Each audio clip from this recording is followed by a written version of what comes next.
ಸ್ಪಷ್ಟವಾಗಿ ಹೇಳ್ತಾರೆ. ಇಲ್ಲ ರೈತರಿಗೆ ಈಗಾಗಲೇ ಕೊಡಬೇಕಾಗಿರ್ತಕ್ಕಂಥ ದರ 3,000 ಬಹಳ ಆಗಿದೆ, ಇನ್ನೆಲ್ಲಿ ಹೆಚ್ಚಿಗೆ ಕೊಡಕ್ಕಾಗುತ್ತೆ ಅಂತಕ್ಕಂಥ ಒಂದು ಸಲ ರೈತರು ಯೋಚನೆ ಮಾಡೋಕ್ಕಿಂತ ಮಾತನಾಡ್ತಕ್ಕಂಥ ಕಾರ್ಖಾನೆಯ ಮಾಲೀಕರೇ, ಜನಪ್ರತಿನಿಧಿಗಳೇ, ನೀವೊಂದ್ಸಲ ಯೋಚನೆ ಮಾಡಿ.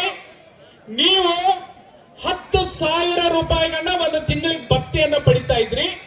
ಅವಾಗ ನಾವು ಕಬ್ಬನ್ನ ಪ್ರತಿ ಟನ್ನು ಕಬ್ಬಿಗೆ 600 ರೂಪಾಯಿ ಪಡಿತಾ ಇದ್ವಿ. ಅವತ್ತು DAPಯನ್ನ 325 ರೂಪಾಯಿಗಳಿಗೆ ಪಡಿತಾ ಇದ್ದೀವಿ. 20 ರೂಪಾಯಿಗೆ ಒಂದು ಕೂಲಿಯನ್ನ ಪಡಿತಾ ಇದ್ದೀವಿ. ಸರಿ ಇದೆ. ಇವತ್ತು ನಮಗೆ 600 ರೂಪಾಯಿನ ಕೊಡ್ರಿ, ನೀವು 10 ರೂಪಾಯಿ ಭತ್ತೆಯನ್ನ ತೆಗೆದುಕೊಡ್ರಿ. ನಿಮ್ಮ ಭತ್ತೆ ಯಾರು ಕೂಡ ಕೊಡಂತ ಕೇಳಿಲ್ಲ. ನಿಮ್ಮ ಭತ್ತೆಯನ್ನ 3 ಲಕ್ಷ ರೂಪಾಯಿಗಳಿಗೆ ಯಾವುದೇ ಸ್ಟ್ರೈಕ್ ಮಾಡಲಾರ್ದೆ ಏನು ಮಾಡಲಾರ್ದೆ ನಿಮ್ಮಲ್ಲೇ ಕಾನೂನು ನೀವೇ ಮಾಡೋರು 3 ಲಕ್ಷ ಮಾಡಿಕೊಂಡ್ರೆ 10,000ರಿಂದ 3 ಲಕ್ಷಕ್ಕೆ ಏರ್ಕೊಂಡಿರ್ತಕ್ಕಂಥ ಜನಪ್ರತಿನಿಧಿಗಳೇ ನೀವ್ ಯಾಕೆ ಏರಿಸ್ಕೊಂಡ್ರಿ? ಇವತ್ತು 600 ರೂಪಾಯಿಯನ್ನ ಕೊಡ್ತಕ್ಕಂಥ ಕಬ್ಬಿನ ಬೆಲೆ 30 ಪಟ್ಟು ಹೆಚ್ಚಾಗಬೇಕಾಯ್ತಂದ್ರೆ 12,000 ಕೊಡಬೇಕಾಗಿತ್ತು. ನೀವು ನಿಮ್ಮ ದರದ ಪ್ರಕಾರ 12,000 ಕೊಡಬೇಕಾಗಿತ್ತು. ಇವತ್ತು ಒಂದು ಕೂಲಿಯನ್ನ ಪಡ್ಕೋಬೇಕಂತಂದ್ರೆ 500, 400ರಿಂದ 500 ರೂಪಾಯಿ ಇದೆ. 20 ರೂಪಾಯಿ ಇರ್ತಕ್ಕಂಥ ಕೂಲಿ 500 ರೂಪಾಯಿ ಕೇರಿದೆ.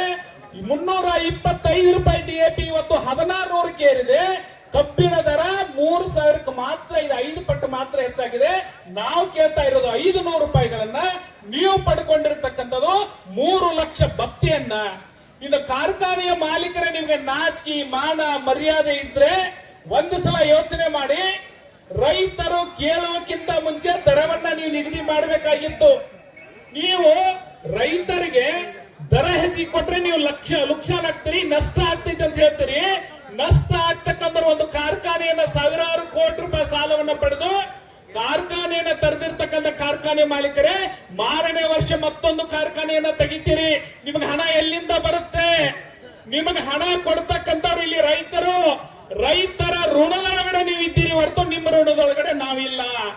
ಆ ದುಡಿದಿರ್ತಕ್ಕಂಥ ಅನ್ನದಾತರಿಗೆ ಬೆಲೆ ಕೊಡಬೇಕಾಗಿತ್ತು ಅಂತಂದ್ರೆ ಅವ್ರಿಗೆ ಕೇಳಿದ ದರವನ್ನ ಕೊಡ್ರಿ ಅಂತಕ್ಕಂಥದ್ದು ನಿಮ್ಗೆ ಹೇಳ್ತೀವಿ. ಈ ಜಗತ್ತಿನ ಮೇಲೆ ರೈತರ ಉತ್ಪನ್ನಗಳನ್ನ ಬಿಟ್ರೆ ಒಂದು ಸೂಜಿಯನ್ನ ತಯಾರು ಮಾಡ್ತಕ್ಕಂಥ ಮಾಲೀಕ, ಒಂದು ಕಡ್ಡಿ ಪೆಟ್ಟಿಗೆಯನ್ನ ತಯಾರು ಮಾಡ್ತಕ್ಕಂಥ ಒಬ್ಬ ಸ್ಫುಟ ಕಾರ್ಖಾನೆಯ ಮಾಲೀಕ, ತನ್ನ ವಸ್ತುಗಳಿಗೆ ದರ ನಿಗದಿ ಮಾಡಲಿಕ್ಕೆ ಸ್ವಾತಂತ್ರ್ಯ ಇದೆ. ವರ್ಷಾನವಿಡೀ ರೈತರಿಗೆ ಯಾವುದೇ ವೇಳೆ ಇಲ್ಲ, ಸಮಯ ಇಲ್ಲ, ಯಾವ ತಿಥಿ ಇಲ್ಲ, ಮತಿ ಇಲ್ಲ. ಎಲ್ಲವನ್ನೂ ಕೂಡ ಸಂಪೂರ್ಣವಾಗಿ 365 ದಿನ ರೈತ ತನ್ನ ಭೂಮಿ ಒಳಗಡೆ ಎಲ್ಲ ದೀಪಾವಳಿನೂ ಅಲ್ಲೇ ಮಾಡ್ತಾನೆ, ಭೂಮಿ ಪೂಜೆನೂ ಅಲ್ಲೇ ಮಾಡ್ತಾನೆ. ನಿಮಗೆ ದುಡಿದ ಅನ್ನ ಹಾಕ್ತಾನೆ. ಅವನು ದುಡಿದಿರ್ತಕ್ಕಂಥ ಅನ್ನಕ್ಕೆ ಬೆಳೆಗೆ ಇವತ್ತು ದರ ನಿಗದಿ ಮಾಡ್ತಕ್ಕಂಥ ಶಕ್ತಿ ರೈತನಿಗಿಲ್ಲ ಅಂತಂದು ಎಂತ ಪ್ರಜಾಪ್ರಭುತ್ವದೊಳಗಡೆ ನಾವು ಇದ್ದೇವೆ ಅಂತಕ್ಕಂಥದ್ದು ಕೂಡ ಒಂದ್ಸಲ ಯೋಚನೆ ಮಾಡಬೇಕಾಗತ್ತೆ. ನೀವು ಕಾರ್ಖಾನೆ ಮಾಲೀಕರು ಎಚ್ಚರ ಆಗದೆ ಹೋದ್ರೆ, ನೀವೇನು ಪ್ರತಿ ವರ್ಷ ಒಂದೊಂದು ಕಾರ್ಖಾನೆಯನ್ನ ತೆಗೆದುಕೊಳ್ಳಿಕ್ಕೆ ಹೋಗ್ತಾ ಇದ್ದೀರೋ, ಅದನ್ನ ನೀವು ಲಾಭವನ್ನ ಏನು ಗಳಿಸ್ತಾ ಇದ್ದೀರೋ ಅದನ್ನ ರೈತರಿಗೆ ನೀವು ಹಂಚದೆ ಹೋದ್ರೆ ನಿಮ್ಮ ಜುಟ್ಟು ಹಿಡಿದು ಎಳ್ಕೊಂಡ್ಬಂದು ಹೊಲಗೊಳಗಡೆ ತರವಿ ನಾವು ಆ ಸ್ಥಾನವನ್ನ ಏರ್ಲಿಕ್ಕೆ ಏನು ಶಕ್ಯರಿದ್ದೇವೆ ಅಂತ ತಿಳ್ಕೋಬೇಕು. ಯಾಕಂತಂದ್ರೆ ಒಬ್ಬ ಸಾಮಾನ್ಯ ರೈತನ ಮಗ ಚರಣ್ ಸಿಂಗ್ ಚೌಧರಿ ಅಂತವನು ಕೂಡ ಈ ದೇಶವನ್ನ ಆಳಿರ್ತಕ್ಕಂಥ ರೈತನ ಮಗ ದೇಶವನ್ನು ಆಳಬಲ್ಲ ಅಂತಕ್ಕಂಥದನ್ನು ಕೂಡ ತೋರಿಸಿರ್ತಕ್ಕಂಥದನ್ನ ನಾವು ನೆನಪಿನಲ್ಲಿ ಇದೆ ಅಂತಕ್ಕಂಥದನ್ನು ಕೂಡ ಈ ಸಂದರ್ಭದೊಳಗಡೆ ನೆನಪು ಮಾಡಬೇಕಾಗತ್ತೆ. ಅದಕ್ಕಾಗಿ ಕೇವಲ ಕಬ್ಬಿನ ಮೇಲೆ ದರವನ್ನ ನಿಗದಿ ಮಾಡ್ಲಿಕ್ಕೆ ಸಾಧ್ಯ ಇಲ್ಲ. ನೀವು 3,500 ರೂಪಾಯಿ ಕೇವಲ ಕಬ್ಬಿಗೆ ಮಾತ್ರ ಕೊಡ್ತಾ ಇದ್ದೀರಿ. ಅದರಿಂದ ಬಾಯ್ ಪ್ರಾಡಕ್ಟ್ ಗಳನ್ನ ಇವತ್ತು ಪದೇ ಪದೇ ಹೇಳ್ತಾ ಇದ್ದೇವೆ. ಒಂದು ಕಬ್ಬ ಒಳಗಡೆ ಹೋಯ್ತು ಅಂತಂದ್ರೆ ರಸದಿಂದ ಮಾತ್ರ ನೀವು ಸಕ್ಕರೆಯನ್ನ ತೆಗಿತೀರಿ. ಅದರಿಂದ ವೇಸ್ಟ್ ಅಂತ ಕರೀತಕ್ಕಂಥ ಮೊಲಾಸಿಸ್ ಅನ್ನ ತೆಗಿತೀರಿ, ಸ್ಪಿರಿಟ್ ತಯಾರು ಮಾಡ್ಕೋತೀರಿ, ಕರೆಂಟ್ ಉತ್ಪಾದನೆ ಮಾಡ್ತೀರಿ. ಅದೇ ಕರೆಂಟ್ ಅನ್ನ ಸರ್ಕಾರಕ್ಕೆ ಮಾರ್ತೀರಿ, ಸರ್ಕಾರದ ಸಬ್ಸಿಡಿಯನ್ನ ತೆಗೆದುಕೊಳ್ತೀರಿ. 1 ಲಕ್ಷ ರೂಪಾಯಿ ಸಾಲವನ್ನ ಮಾಡಿರ್ತಕ್ಕಂಥ ರೈತನ ಮನೆ ಹೊಲವನ್ನ ಹರಾಜು ಮಾಡಕ್ ಪಡ್ಕೋತೀರಿ. ಕೋಟ್ಯಾಂತರ ರೂಪಾಯಿ ಸಾಲವನ್ನ ಇವತ್ತು ಕೇಂದ್ರ ಸರ್ಕಾರ ಸಹಿತ 35 ವರ್ಷಗಳ ಅವಧಿಯವರೆಗೆ 1 ರೂಪಾಯಿ ಬಡ್ಡಿ ಇಲ್ಲದೆ ನಿಮ್ಮ ಕಾರ್ಖಾನೆ ನಡೆಸಲಿಕ್ಕೆ ಕೊಟ್ಟಿರ್ತಕ್ಕಂಥ ನಿಮ್ಮ ಜೇಬುಗಳನ್ನ, ನಿಮ್ಮ ಕುಟುಂಬಗಳನ್ನ ಅಭಿವೃದ್ಧಿ ಪಡಿಸ್ಕೊಳಕಲ್ಲ, ನಿಮ್ಮ ಭಾಗದ ರೈತರಿಗೆ ಸ್ಪಂದನೆ ಮಾಡ್ರಿ ಅಂತೇಳಿ ಇವತ್ತು ಸರ್ಕಾರಗಳು ನಿಮಗೆ ಬಡ್ಡಿ ರಹಿತವಾಗಿರ್ತಕ್ಕಂಥ ಕೋಟ್ಯಾಂತರ ರೂಪಾಯಿ ಸಾಲಗಳನ್ನ ನೀಡ್ತಾ ಇದೆ. ಅದನ್ನ ಎಚ್ಚರ ಇಟ್ಟುಕೊಂಡು ರೈತರ ಋಣದೊಳಗಡೆ ಇದ್ದೀವಿ ಅಂತಕ್ಕಂಥದನ್ನ ಕಾರ್ಖಾನೆ ಮಾಲೀಕರು ತಿಳ್ಕೋಬೇಕಾಗುತ್ತೆ. ಇವತ್ತು ಧರ್ಮ ಬೋಧನೆಯನ್ನ ಮಾಡಬೇಕಾಗಿರ್ತಕ್ಕಂಥ ಪರಮ ಪೂಜ್ಯರು ಅನ್ನದಾತರು ಕಷ್ಟದೊಳಗಡೆ ಇದ್ದಾರೆ ಅಂತಂದ್ರೆ ಮಠಮಾನ್ಯದೊಳಗಡೆ ಇರೋದು ನಮ್ಮ ಧರ್ಮ ಅಲ್ಲ.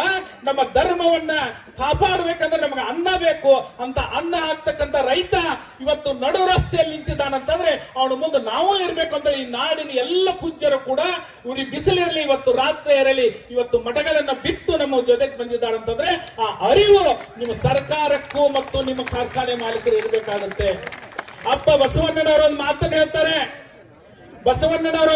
ಹೇಳ್ತಾರೆ, ಕೃಷಿ ಕಾಯಕ ಕೃತ್ಯವನ್ನ ಮಾಡುವಂತ ಸದ್ಭಕ್ತನ ಪಾದವ ತೋರಿಸಿ ಬದುಕಿಸಯ್ಯ. ಆತನ ತಮ ಶುದ್ಧ, ಆತನ ಭಾವ ಶುದ್ಧ, ಆತನ ಮನ ಶುದ್ಧ, ಆತನ ಮನೆ ಹೊಕ್ಕು ಲಿಂಗಾರ್ಚನೆ ಮಾಡಿದ ಜಂಗಮ ಪಾವನ ನೋಡಯ್ಯ ಕೂಡಲ ಸಂಗಮ ದೇವ ಅಂತೇಳಿ ಇವತ್ತು ಜಗತ್ತಿಗೆ ವಿಶ್ವ ಗುರು ಆಗಿರ್ತಕ್ಕಂಥ ಬಸವಣ್ಣ ಹೇಳ್ತಾನೆ, ಕೃಷಿ ಕೃತ್ಯ ಮಾಡುವಂತ ಸದ್ಭಕ್ತ ಅಂದ್ರೆ ಕೃಷಿಕನ ಪಾದವನ್ನ ತೋರಿಸಿ ನನ್ನನ್ನ ಬದುಕಿಸಯ್ಯ. ಯಾಕಂದ್ರೆ ಬದುಕಲಿಕ್ಕೆ ಅನ್ನವನ್ನ ಯಾರಾದ್ರೂ ಕೊಡ್ತಾ ಇದ್ರೆ ಅದು ಕೃಷಿಕ, ಅಂತ ಕೃಷಿಕನನ್ನ ತೋರಿಸಿ ಬದುಕಿಸಂತ ಬಸವಣ್ಣನವರು ಹೇಳ್ತಾರೆ. ಅವರ ಕರ್ಮ ಇವತ್ತು ರೈತರು ದುಡಿದಿರ್ತಕ್ಕಂಥ ದುಡಿಮೆಗೆ ತಕ್ಕ ಪ್ರತಿಫಲ ಸಿಗದೆ ಹೋದ್ರೆ ನೀವು ರೈತನ ಕರ್ಮ ನಿಮಗೆ ಹತ್ತುತ್ತೆ. ಆ ಹತ್ತುವಕ್ಕಿಂತ ಮುಂಚೆ ಸ್ವಲ್ಪ ಆದ್ರೂ ಅವರಿಗೆ ಸ್ಪಂದನೆಯನ್ನ ಕೊಟ್ಟು ಕೇಳಿರ್ತಕ್ಕಂಥ 500 ರೂಪಾಯಿಗಳನ್ನ ಕೊಟ್ಟು ನಿಮ್ಮ ಕರ್ಮವನ್ನು ಕಡಿಮೆ ಮಾಡಿಕೊಳ್ಳಿ ಅಂತಕ್ಕಂಥ ಮಾತನ್ನ ಈ ಸಂದರ್ಭದಲ್ಲಿ ವ್ಯಕ್ತಪಡಿಸ್ತೇವೆ. ಈಗಾಗಲೇ ಪೂಜ್ಯರು ಎಲ್ಲರೂ ಕೂಡ ಮಾತನಾಡುವಂತ ಬಹಳ ಜನ ಇದ್ದಾರೆ.